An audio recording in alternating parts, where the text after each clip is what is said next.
G'day folks, and welcome to this playthrough of my first scenario in Jerry White and Gina Willis's Skies Above Britain. This is scenario 1, a flyby. The situation is that in August 1940, Flight Lieutenant Gordon Olive of A Flight 65 Squadron manoeuvred above a formation of Ju-88s when Tracer indicated that he was being shot at. He turned to meet a head-on attack by a lone ME-109. They flew at each other, all guns going, and Olive ducked under the ME-109 at the last moment. So I am Gordon Olive. I'm facing my enemy alone at the start of this dogfight. And yeah, basically I need to destroy him, or try to destroy him and see what happens. Now, I will point out, this is the very first scenario, and I want to say off the bat that Gina Willis and Jerry White have done an outstanding job, 10 out of 10, for the way this game is presented to teach new players how it works. You've basically got, so in the scenario book it says, read these pages, play this scenario. So this is the very first scenario. I've read through the first 16 pages. I'm ready to start playing the game.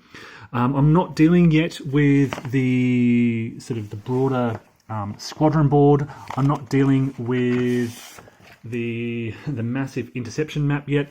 I'm really just focused on these two aircraft. I'm not even looking at the advantage deck yet. I'm just looking at, I'm in a Spitfire, so this is why I have the Spitfire decks. Yeah, there's very little that I need to sort of concern myself with at this stage. There are three orientations. There's head-on, there's being tailed, or there's tailing an enemy. So I'm dealing with a head-on enemy, so I'll draw from this deck and refer to the head-on, the event. Now, I will point out as well, this is really a learning scenario.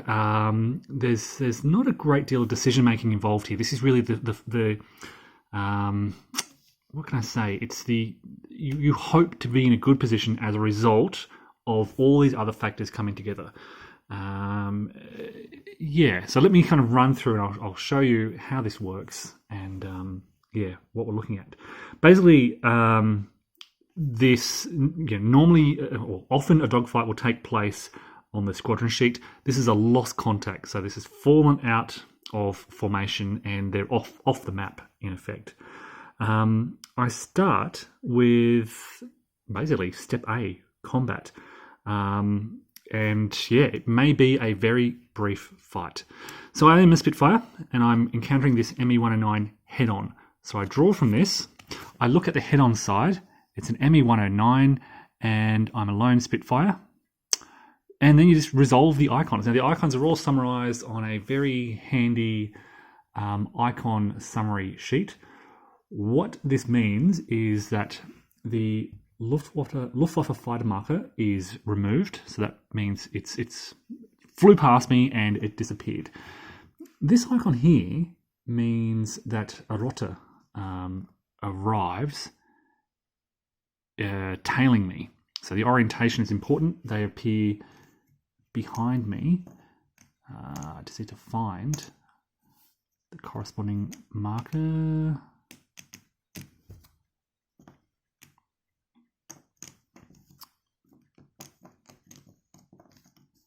Which should exist somewhere. Here we go. No, that's not it. Here we are. I guess we can use that. Yeah.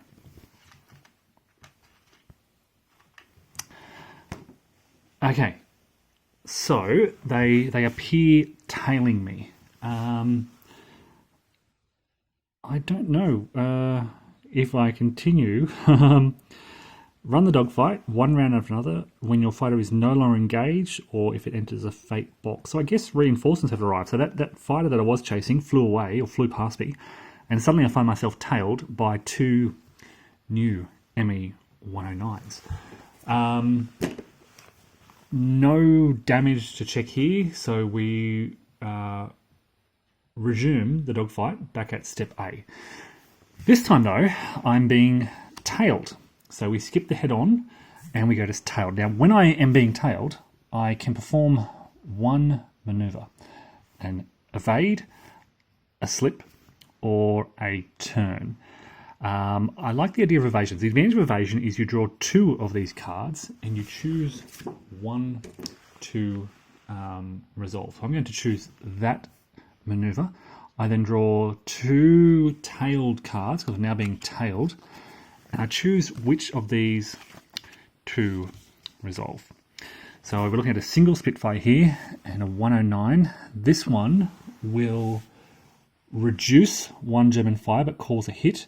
This one will, 1 German fighter flies away. This one means that return the Luftwaffe marker.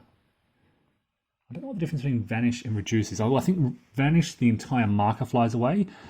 Reduce means I reduce them by 1. And you'll notice, yeah, if I would have picked, for example, well, it wouldn't have mattered. But here are the different maneuvers that can happen. So either way, I'm taking a hit. Do I want them to reduce them or do I want them to fly away? I kind of want the fight to continue. So I'm going to pick this one, which will reduce them to a single 109. I'm still being tailed, but I take a hit. Now, when I take a hit, so I'm picking this event here.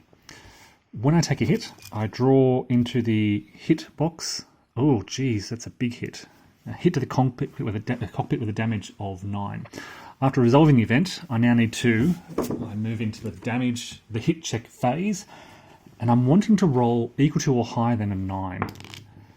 That's a 5, which is not good, folks. This is the end for my pilot. What this means is it's less than the result. So he has been hit severely, and he flies to the ground off to the fate box. And the 109 flies off to the rest of his group. That's it. I lost the combat. I would now, resolve the fate of my pilot, but I'm not up to that rule yet. So I lost this particular dogfight.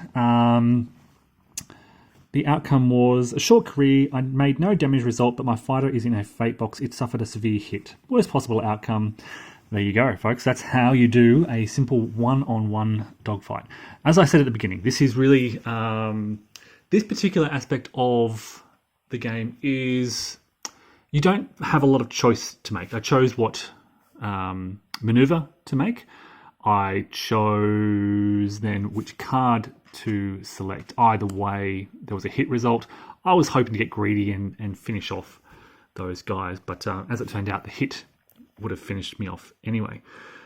So yeah, being kind of caught out in a one-on-one dogfight is a bit risky, is a bit dangerous. But of course, over the course of a patrol, you may have, well, an entire squadron flights involved. So you've got a squadron which is comprised of 2 flights, each of which is comprised of 2 sections of 3 to 4 aircraft. So you've got those 2 sections of 3 aircraft in B flight as part of this squadron.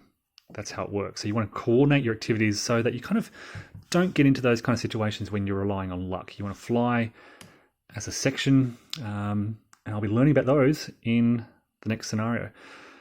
Hopefully that's given you a bite-sized taste of sort of some elements of how this game works. I'll have many more coming in the future. Stay tuned, folks.